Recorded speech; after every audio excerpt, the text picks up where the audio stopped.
Welcome. We would like to welcome everybody for joining us on this very special radical event. Really we're going to be looking at Karloff, and we're going to be looking at Frankenstein. And we really love to have you here. We'd love to have your questions. All the questions will please go into the Q&A, and then we will address them toward the end of the session that we have today. But we are welcoming all of your questions. And as a recipient of funding from the Allegheny Regional Asset District, Prime Stage Theater is proud to be participating in the Radical Days this fall. And Radical Days, for those of you that may not be familiar, Radical Days is an annual thank you to the Allegheny County taxpayers with free events, programming, and activities at our regional assets. As with everything in 2020, this year's Radical Days is a little bit different than everything in 2021, which is where we are now, with a mix of virtual and in-person opportunities all through the fall. And again, we're very, very pleased to be getting funding from the Regional Asset District, and very, very pleased to be presenting this very special event. And we'll welcome you, and we will love to have you join us tonight. What I would like to do is I'd like to have our two panelists introduce themselves. And we have some very interesting questions and some good thoughts that will be coming in on this. So Larry, let's have you introduce yourself first.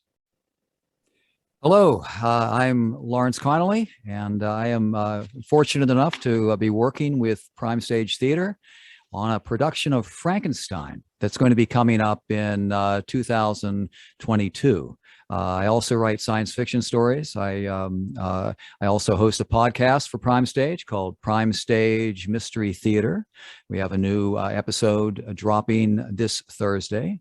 I am also one of the writers for the film Nightmare Cinema, the anthology film, and lots of other stuff. But we're here to talk about Mary Shelley and not me and Boris Karloff. So I'm glad that you're here. I think this is going to be fun. Absolutely. Art, introduce yourself. Sure. Good evening, everyone. So glad to be joining you and have you join us tonight. My name is Art Deaconcillis, actor and director, Pittsburgh born and bred, and been working in the city as an artist, thankfully, for about 40 years now, with a number of theater credits behind me, about 160 productions, either as a performer or as an actor. Was able to kind of connect with Prime Stage about 2 years ago, just slightly before COVID, and be a participant in their wonderful production of Twelfth Night. And I'm so happy to be invited back to be able to direct. This year I'm working on Karloff, and already slated to be working on Larry's piece, Frankenstein, next year. So very, very excited about both of those projects. I'm delighted to have you both with us. Again, my name is Wayne Brinda. I'm producing artistic director of the company. And I want to just remind everybody that we will have a Q&A. We welcome your questions that Larry and Art will be answering. So please put them in the Q&A so we can make sure that we get them answered for you. So I'd like to start with a question, and this actually would be for Larry. What will people discover about Frankenstein through your script, Larry? Well, I think among the many exciting things that we have planned for this play is that we are going to go back to the roots of the story. There has been a lot of adaptations of Frankenstein over the years, and over the years it has gotten farther and farther away from Mary Shelley's original novel. So we are going to take it back to the basics, and we're going to do this in two ways. One way is we are going to open with Mary Shelley's story. Mary Shelley is the writer. She's working on the story, Frankenstein, before it becomes a novel. And this is the story, the novel Frankenstein becomes the story of a creator, as Mary Shelley is a creator, who creates something beyond her control, as the novel that Mary Shelley will eventually create will become beyond her control. And as the book went more and more out of her control, the monster began to change until we ended up with what we have today, which is the stitched together monster with the bolts in the neck, made out of cadavers. And the surprising thing is that that's not Shelley's monster. Shelley's monster is a whole lot more frightening and a lot more interesting. So I think that's what we're going to see when we see this version of Frankenstein. And Larry, you've done a lot of work and you know a lot about Mary Shelley. Some trivial things would be some of the trivial things that were in Mary Shelley's life, kind of finding their way into the play a little bit. They are. We are going to include them in the play. You know, she was still in her teens when she came up with the idea for Frankenstein. She was at a villa in Switzerland with some of the greatest writers of the time. She was there with John Polidori. She was there with Lord Byron, and she was there with her husband, or soon-to-be husband, Percy Shelley. And she also was the daughter of William Godwin, who was also a novelist, and the writer Mary Wollstonecraft. Now, she only knew Mary Wollstonecraft through her writings. She never knew her mother any other way than through her mother's books, because her mother died in childbirth. And so Mary, from a young age, had this sense that people could be writers. And then as she grew and she came of age and she began hanging around with all of these other writers, she had this positive attitude. You know, she believed that she could do these things and she wanted to do these things. And even though writing was still seen, even though Mary Wollstonecraft had been a writer, it was still seen as a man's game. And I think that she surprised the writers, the male writers at Villa Diodati, when she was the one who came up with the killer story, and the rest of them were just struggling to come up with a new idea. And she comes up with something brand new. Here's the fascinating thing. A lot of people think of Frankenstein as a horror novel, but actually Frankenstein, according to writer Brian Aldiss, is the first true science fiction novel. And Mary Shelley is the mother of science fiction, because what we discover when we go back to the original book is that Frankenstein is just not about the scares. They're certainly in there, but it's also about the concepts. And the concepts, in some ways, are more unsettling than the jump scares that you also get in the story. And that's the way it should be. You know, Frankenstein, science fiction should shake things up. It shows us technology that we don't fully understand, but technology that is really a part of our lives. And as a result, the kind of chills that you get from a good science fiction story, they're more resonant than what you get from a good horror story. They linger longer. They make you think about the possibilities and what they might mean to your life. And even this novel that was written 200 years ago, this is still dealing with things that we're coping with today. Artificial intelligence, artificial biology. It's amazing stuff. It really is. Hey, Larry, just to jump in, if you wouldn't mind, because we talked about this before, I think it might be interesting to share exactly what was going on in Mary Shelley's time that kind of helped germinate this story, because I found that so fascinating. It's kind of where these thoughts came from, what was happening within the society at that time. Sure. Well, at the time, it was a pivotal time, because the Gothic was no longer really in vogue. People were not flocking to the Gothic novels the way they used to. And this was a time of transition. So the reading public was ready for something new. But what's going on in the world is galvanism and electricity. Electricity has just been discovered. People don't really know what it is going to do. People like Nikola Tesla and Thomas Edison, they're still years in the future. But what they were doing with these electric batteries is that a galvanist would come to a party, and he would crank up the handheld battery, a very, very large battery, but he was able to carry it in, and it would zap people with electrodes, and people would just get such a kick. They would literally get a charge out of being shocked, and their hair would stand up, and then the galvanist would make sparks, and maybe he'd take out a frog leg and make it kick. And this was all stuff that was going on in Mary Shelley's time, and it was the possibility, the potential of this new technology, much as we look at artificial intelligence today, and we play with it with our smartphones and our computers. We don't yet know its true potential. And that's where electricity was back in her day. Now, here's something else to keep in mind too. What is going on in Mary Shelley's life when she's working on this book is she's deeply in debt. Percy Shelley is deeply in debt. She's running interference for him. He's running out the back door. She's stalling the creditors at the front door. She has a sickly child. She has another one on the way. Her half-sister, Claire, has a child out of wedlock to Lord Byron. She is on the outs from her father. She's completely estranged from her father. All of this stuff is going on. They're living hand to mouth, and she's still writing this book. And it takes her a year from the time that she first comes up with the idea to actually submit the book for publication. But the amazing thing is that through all of this stuff that's going on in her life, she finishes the book. Oh, here's something else. I didn't talk about this. We talked a little bit before this meeting began, but let me tell you this. Those of you who are interested in writing, know this. After a year of working on the book, Mary Shelley's novel was rejected from the first publisher in 3 days.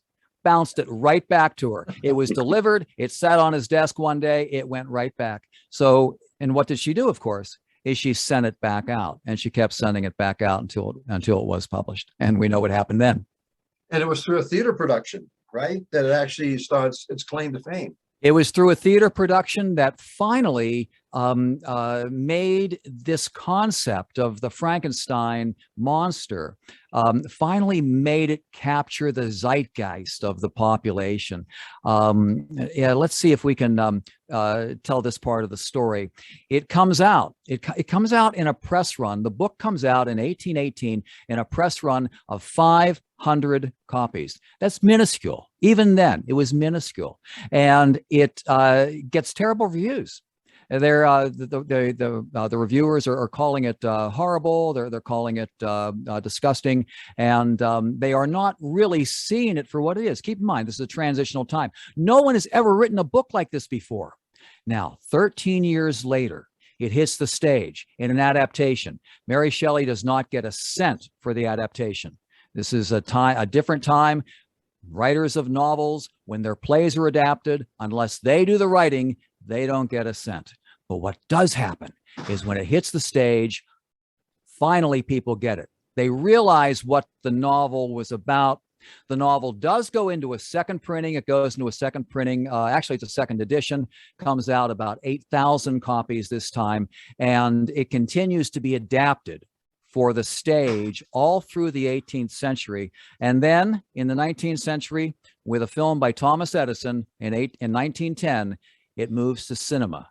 And cinema continues to share these ideas that Shelley had in her book with the public, and the story just continues to grow from there. But yes, it's interesting that until people began seeing it in the theater and seeing the adaptations, they didn't appreciate what the book had going. And of course, the book was so much better than these plays. And the plays did, however, keep enough of the original idea that it got people excited about it.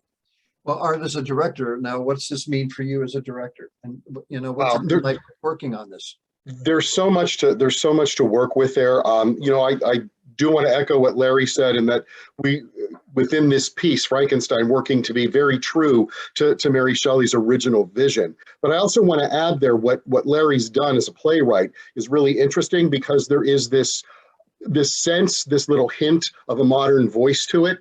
Mary has quite the presence as a female writer. And one of our table reads, I was joking and saying, maybe this is the feminist Frankenstein.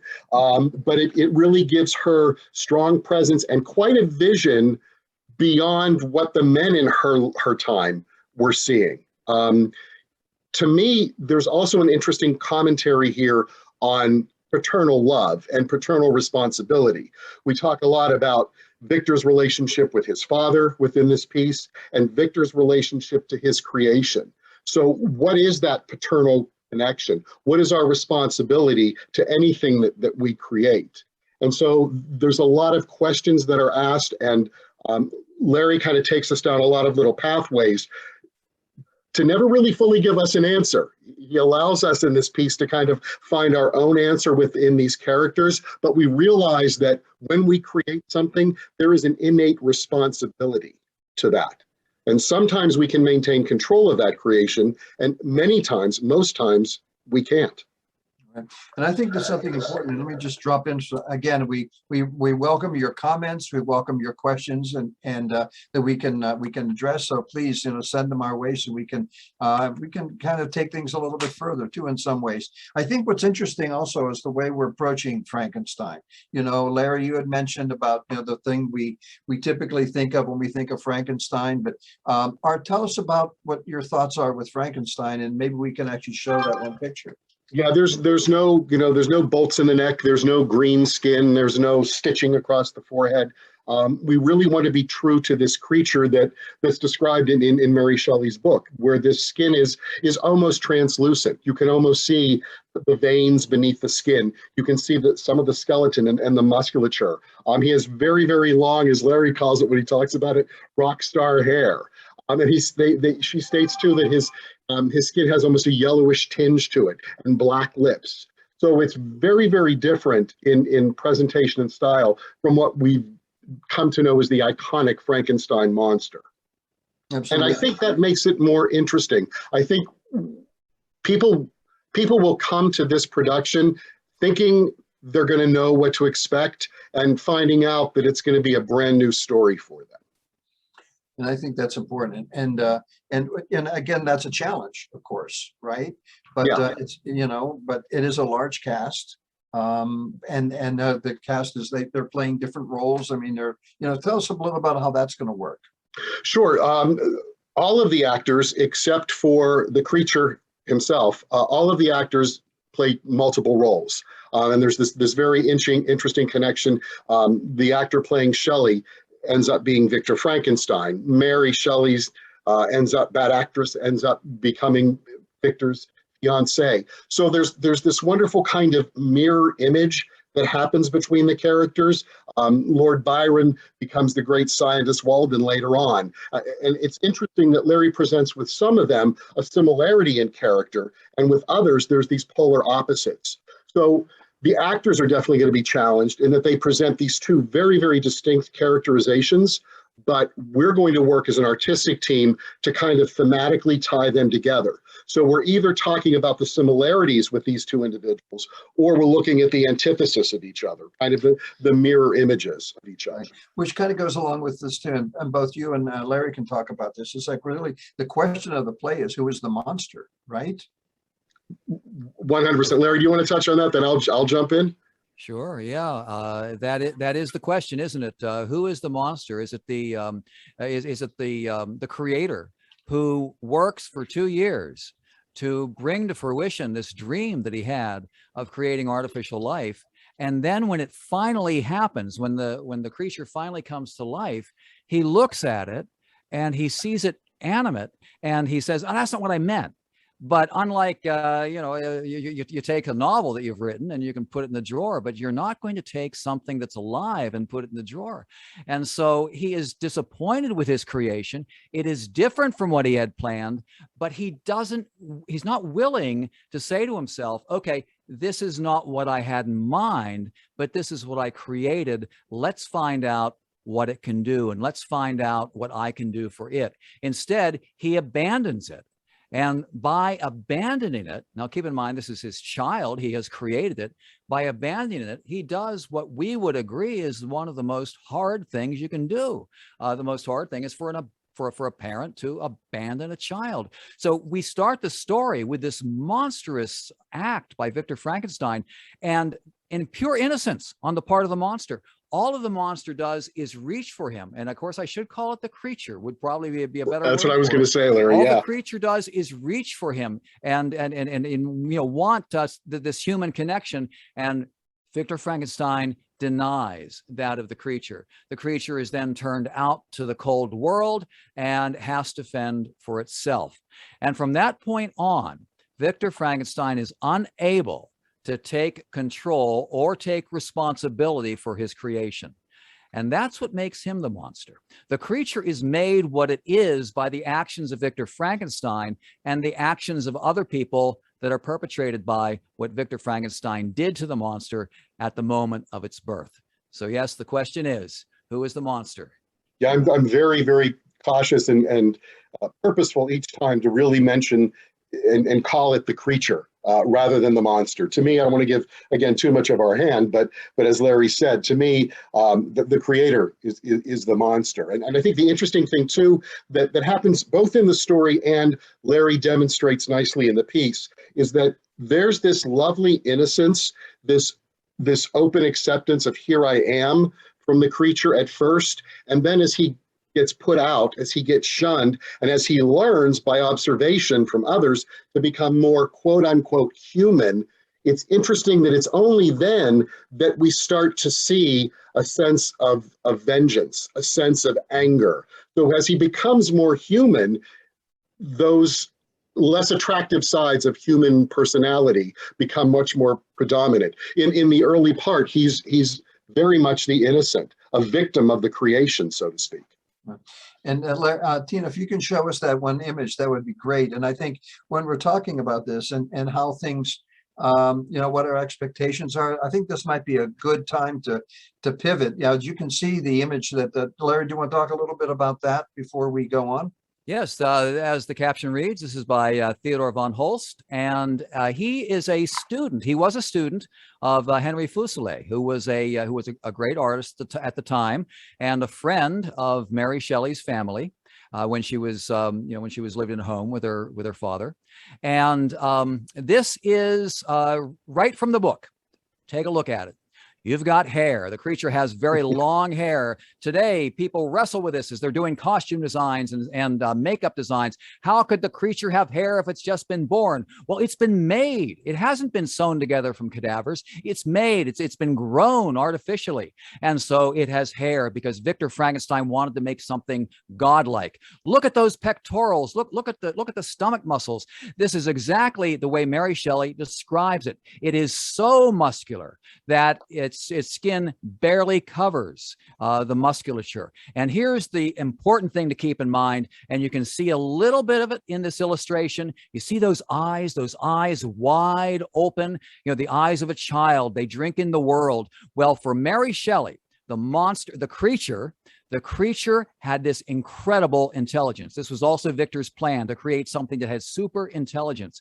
People sometimes say, how could the creature have learned so fast if it was abandoned to the world on its own? Well, this is the answer. And we've gotten away from this in recent stories when we have Boris Karloff's brain in the James Whale film being an abnormal brain that is put into the creature's body. But in Mary Shelley's book, it is a super brain. This is artificial intelligence, and all it needs to do is learn something once, and it's got it. So when it sees somebody reading a book, it's got language. When it hears somebody talking about politics or about justice, it gets it. It grasps things fast. And this is maybe the most exciting thing about the monster in Shelley's book. And we're getting back to it. Although so many of the adaptations have been away from that for so long, we're getting back to it. Absolutely. And I think this might be a nice way to transition to where we're going with doing Karloff.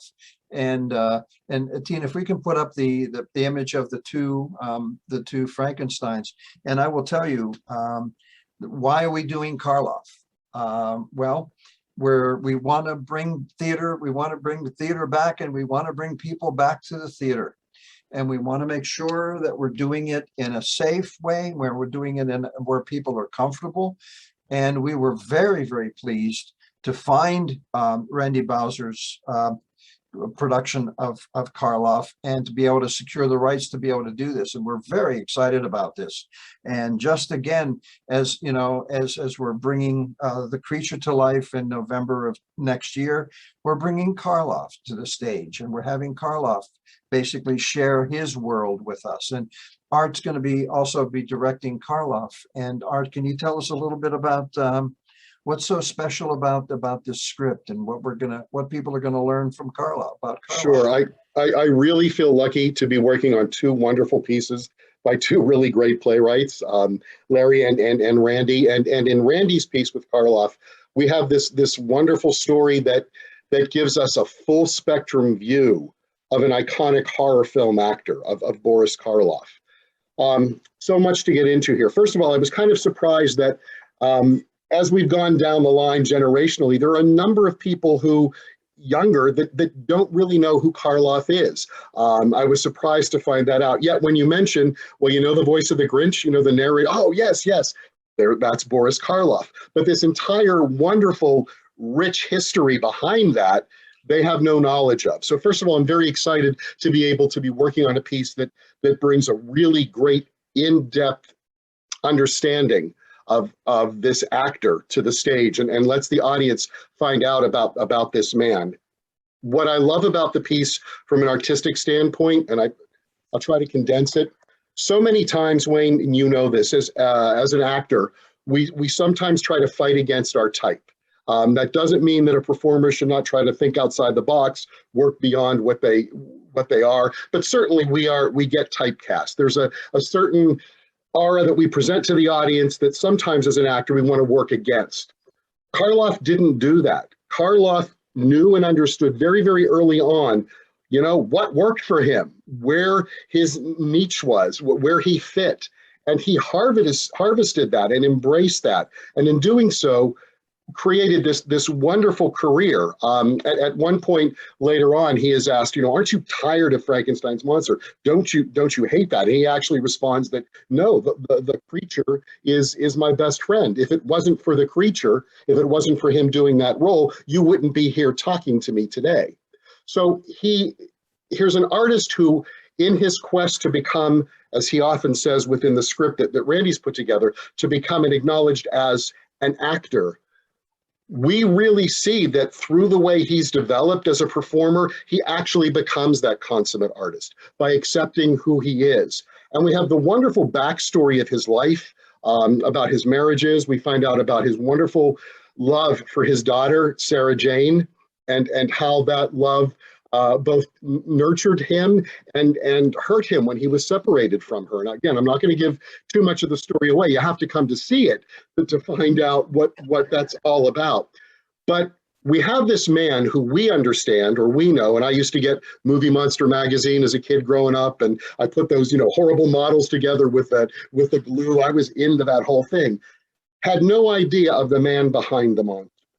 And that's what Randy really wisely shows us. Not only do we find out about just his life, but Randy, and I believe through maybe working with and really understanding and talking to his daughter, Sarah, gives us a really in-depth understanding of who Boris Karloff was. And his love for children. He had a wonderful love for children, a love for storytelling to children. One of the things that he was thrilled about was the ability to play Captain Hook in Peter Pan. That's one of the reasons that he took the Grinch gig, was to be able to make that connection with children. So again, I think we have a piece that Prime Stage is presenting that people are going to assume they understand or think that they know what they're going to see when they come in. And through the experience, they're going to find out it's something very, very different. So this is a challenging one-man piece. The transition that Randy has written, the transitions within the piece, keep it lively, keep it flowing. It tells a really tight, concise, interesting story of Boris Karloff. Absolutely. And I think that having the endorsement from of Sarah Karloff, who worked with Randy on this, is really, really, really, really special on this. Mm-hmm. And when you were talking about, you know, just some of the backstory and stuff, some of those moments when he's talking about getting the makeup for Frankenstein and going into the costume of Frankenstein. Right. And actually, you know, making suggestions to Jack Pierce, the makeup artist from Universal, as to perhaps how it could be changed or made a little bit different to be a much more dramatic presentation. And talks about how some of the co-stars were actually frightened by his appearance. I mean, that was a shocking look that came out of that makeup department, and how he would kind of assuage them by just, you know, wiggling his finger to let them know, hey, it's just Boris in here. It's just me in here. Right, exactly. And just that, and the other thing too that seemed to be really important to him is making sure that he got the pathos of the character. You know, there's that section about where he talks about, please, no lines for the character. Can you share, and which is in this play, but can you share some of that? Yeah, one of the things that Randy's really highlighted is this moment in Frankenstein when the monster kind of acknowledges or sees this ray of sunlight coming down, and if you know the film well, you remember this moment when he's reaching up and almost trying to grasp for it, and there's this sense of innocence this sense of wonder, eyes wide open that Larry talked about, that the monster had. And Karloff wanted to preserve that. He goes back to that in the other films, in Son of Frankenstein, Bride of Frankenstein, when they wanted to provide more lines. And he goes back and says, no, that we have to feel the pathos. We have to feel the innocence of this creature. Again, the more verbiage you give him, the more you make him human, the less we're going to sympathize and understand with him. So really insightful on the part of Karloff to fight for a restriction in that dialogue. And Randy highlights that moment twice within the Karloff piece. Right. And I think we're really excited because this is the 90th anniversary of the first screening of Frankenstein that we're doing this. That's kind of special. Correct. Yeah. Yeah. And one other thing I want to add, Wayne, as we mentioned that within Larry's piece, Frankenstein, we have the challenge of the actor playing multiple characters. In Karloff, we have the same thing. So this actor is not just challenged to be able to do a one-man piece on Karloff, but this actor also does a number of character voices that the character of Karloff interacts with as the piece goes on. So he's playing about 4 or 5 production assistants, several directors that Karloff worked with, Bela Lugosi, and a number of people that some of the audience may know. So it's certainly a challenge for that actor in a number of ways. Absolutely. And the other thing too, that again, going back to what people may not know, that he was a stage actor. I mean, this whole thing with arsenic and old lace, which is also brought up in the play. Tell us a little bit about that moment. Yeah, it was something he wasn't sure that he wanted to do. It was not originally a comfort zone for him. And he has that wonderful line about harming the motorist in Arsenic and Old Lace and why. And the tagline is, he said, I looked like Boris Karloff. And of course, to have Karloff deliver that line would be brilliant. So there was much trepidation from Karloff to actually be working on that. He was out of his comfort zone in the stage world at that time. And then Arsenic became this wonderful experience. He decides that I've got to buckle down. I have to do this piece and I've got to represent myself well. And he had a lisp and a stutter as a child, and something that he worked through that many people don't know. And so he was afraid that this would come out on stage. The experience for Arsenic was absolutely lovely for him. Randy writes this beautiful moment where on opening night, multiple curtain calls, Charlie Chaplin's in the audience waving and shouting bravo. And there's just a beautiful moment when, as an artist, Karloff receives that love back from a live audience and realized, you know what, I belong here as well. And he went on to do a number of other stage productions too. Later on in the piece, we talk about his involvement with Julie Harris in The Lark. As he got a little older, the story of Joan of Arc, and that he actually was comfortable in a number of performing venues, in film, on stage, in recording. He was really multifaceted. Yeah, and there's a funny story about the granny or the Grammy, right? When he got the Grammy. Yeah. When he got the Grammy for the Grinch, he's not sure about why he was awarded this Grammy award and what is this Grammy prize that he talks to his agent about receiving for him. And then he talks about how it's an odd-looking prize anyway. Looks like a doorstop. I used it to pop open my agent's door anyway. So again, he wasn't about the recognition. He was about being an artist and telling a story. And as a director, I really appreciate that. Oftentimes, I say that to my cast when people work with me. That's one of the things I know they walk away from is just tell the story. So kind of, going back and doing a little marketing tag, I want those individuals out there listening to us tonight to please make sure that they put on their schedule both of these wonderful stories. And to make this thing, and to be honest and be true and be respectful of Karloff, we're also working with Lisa Bansavage with for the not only the dialect but also some of the mannerisms. Can you share some of that?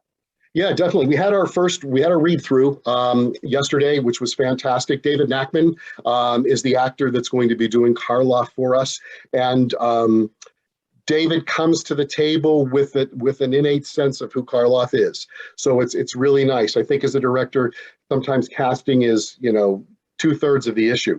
If you cast right, you set yourself up for success. I feel, knock on wood, we've done that already. David's got a very good grip very early on of where we are with this character. But we want to work with Lisa Bansavage, who's a wonderful dialect coach, so that we get that cadence, we get that rhythm and that melody that I can't even do it well, that Karloff had to his voice.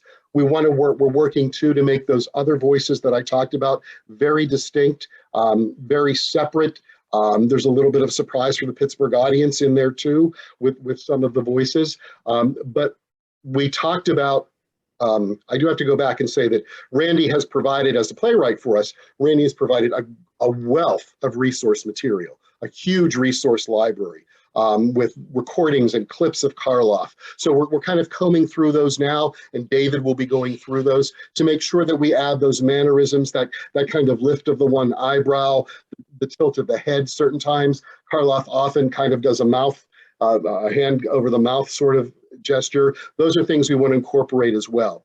So we're not expecting you to walk in and see a caricature of Karloff. You're going to see and feel the essence of who this man was, as presented by David Nachman. Right.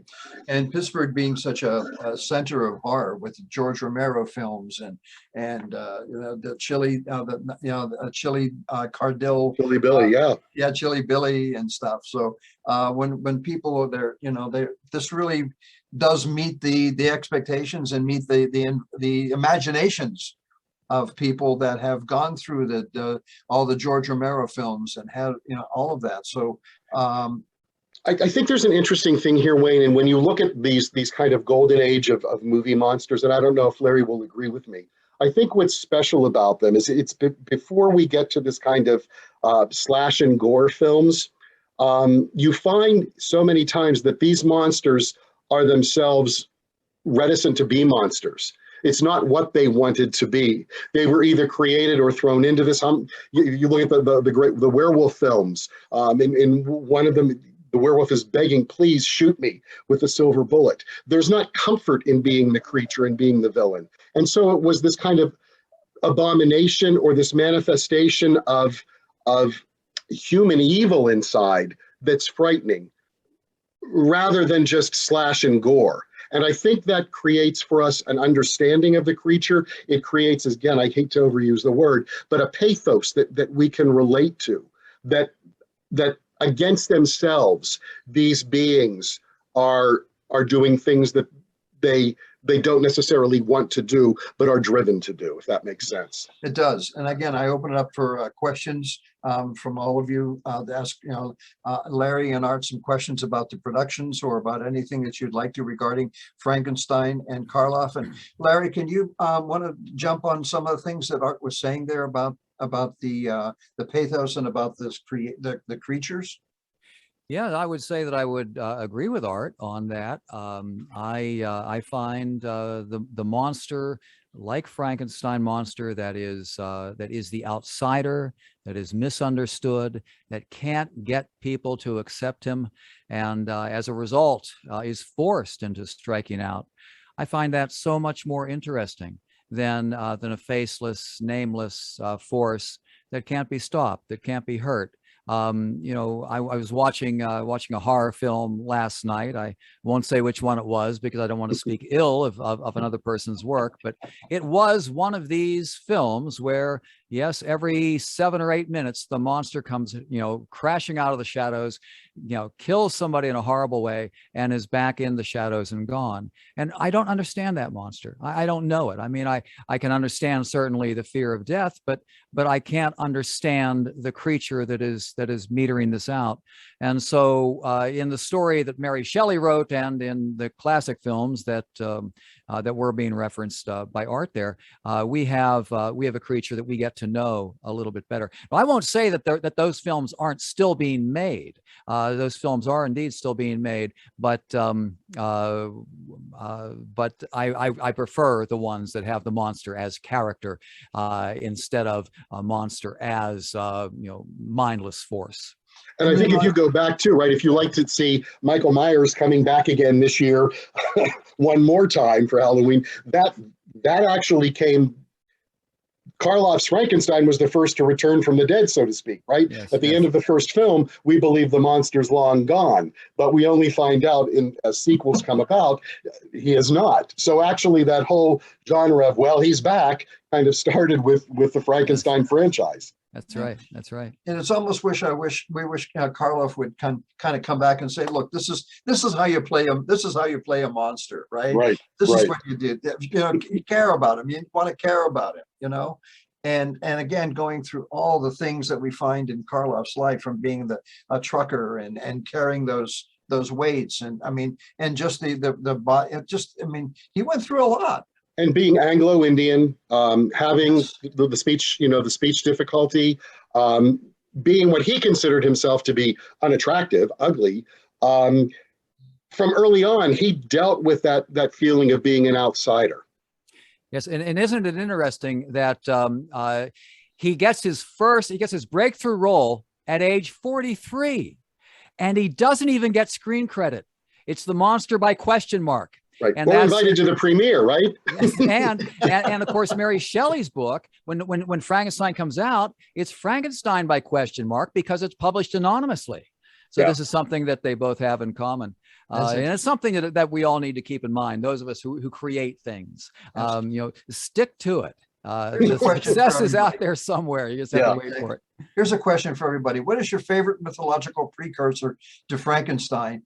And what is your favorite modern adaptation or reimagination of the Frankenstein story?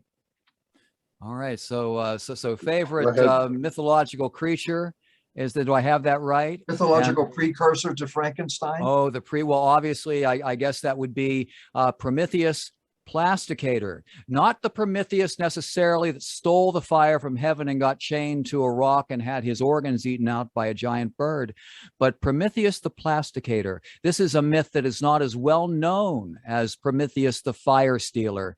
And in Prometheus Plasticator, we have Prometheus makes clay shapes and brings them to life. And so I think that, and of course, this is why Mary Shelley calls it the modern Prometheus. And that's important to keep in mind, because Prometheus made the monsters, he made the creatures out of lifeless material. He didn't raid crypts and stitch them together. And the other question, it was, what is the modern or the recent, let's say the cinematic modern version, adaptation or reimagination of the Frankenstein story? This is going to sound a little out of left field maybe, but let me justify it.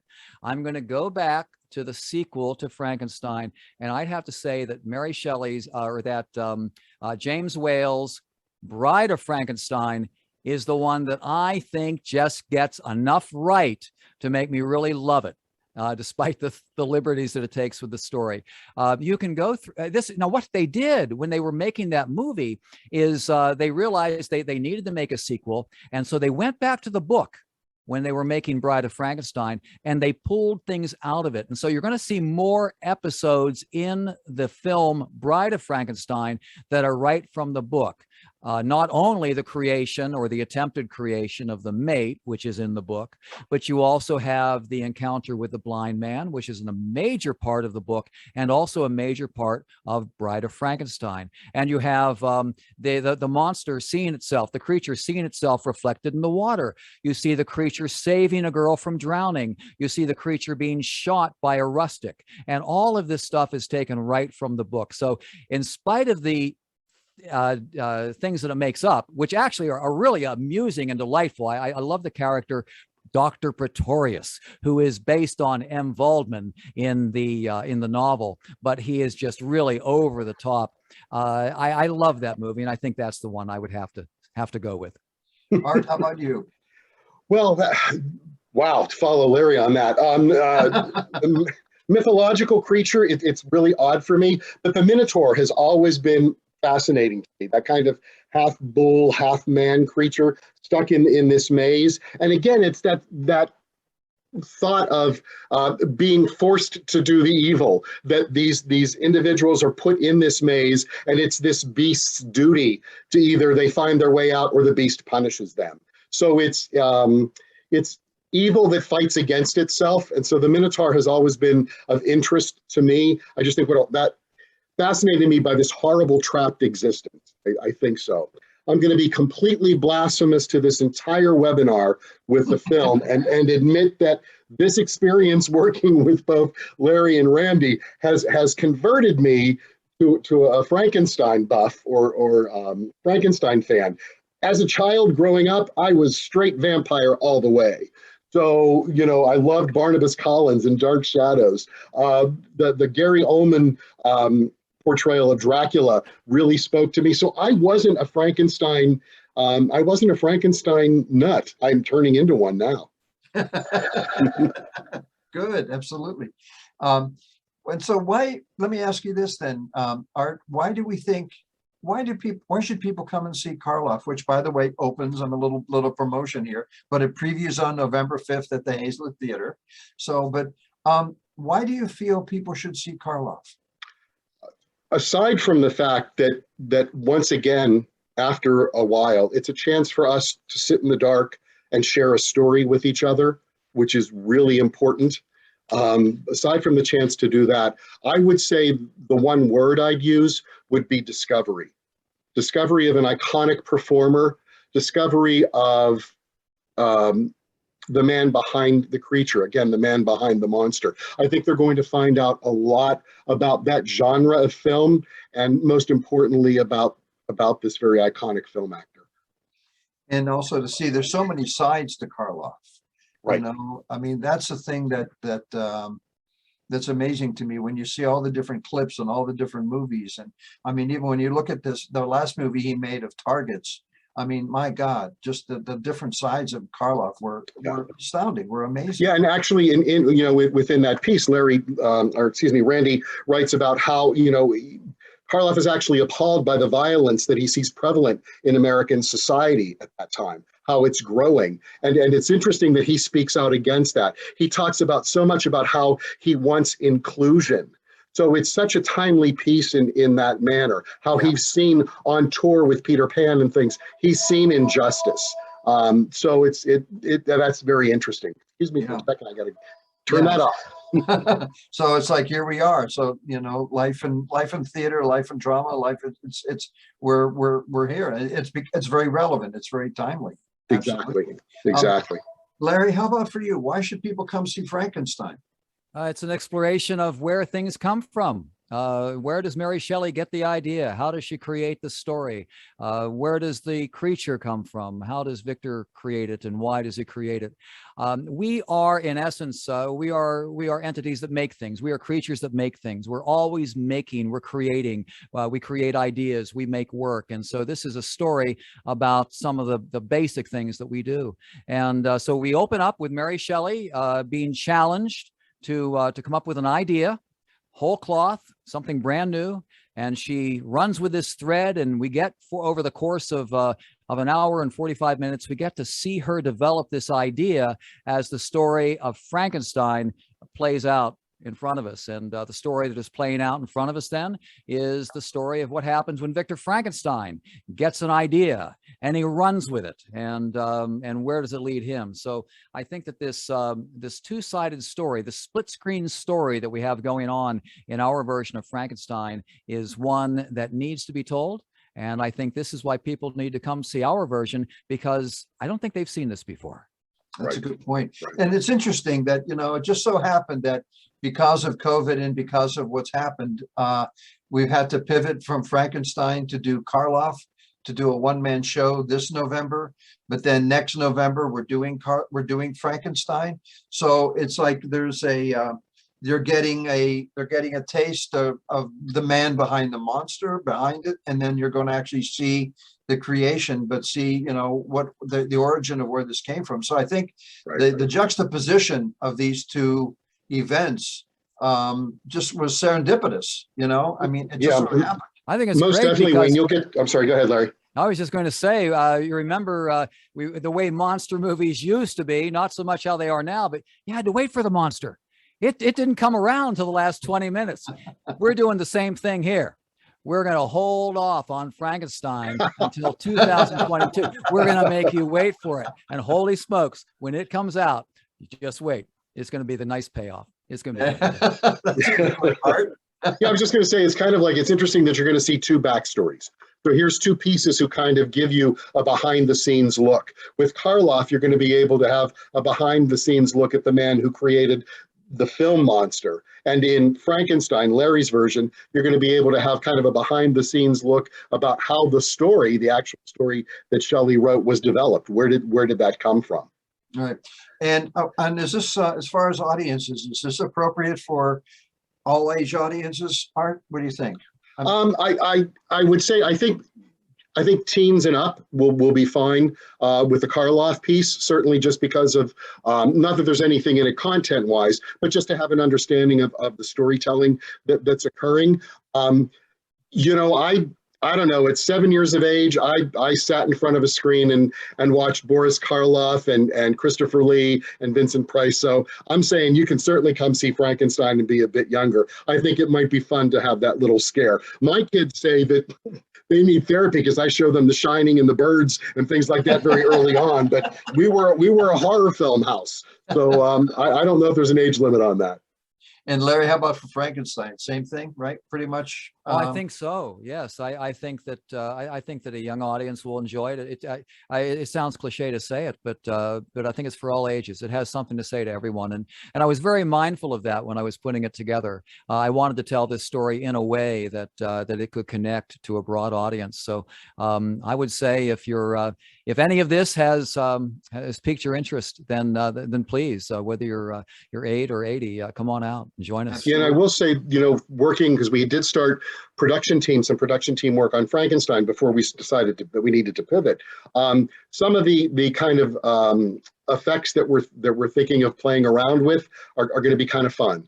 So it's going to be a fun experience as well as a wonderful story to see. Absolutely.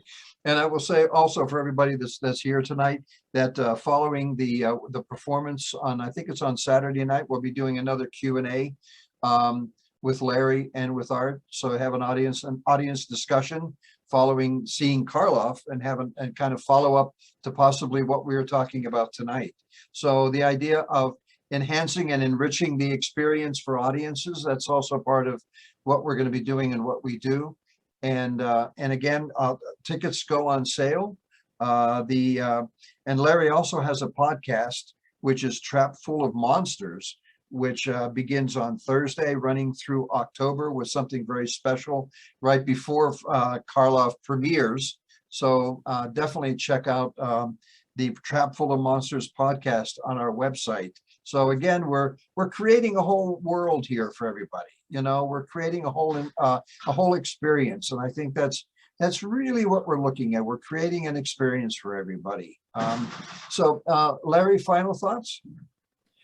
I think this has been fun. I've enjoyed this, and I'm looking forward to seeing Karloff.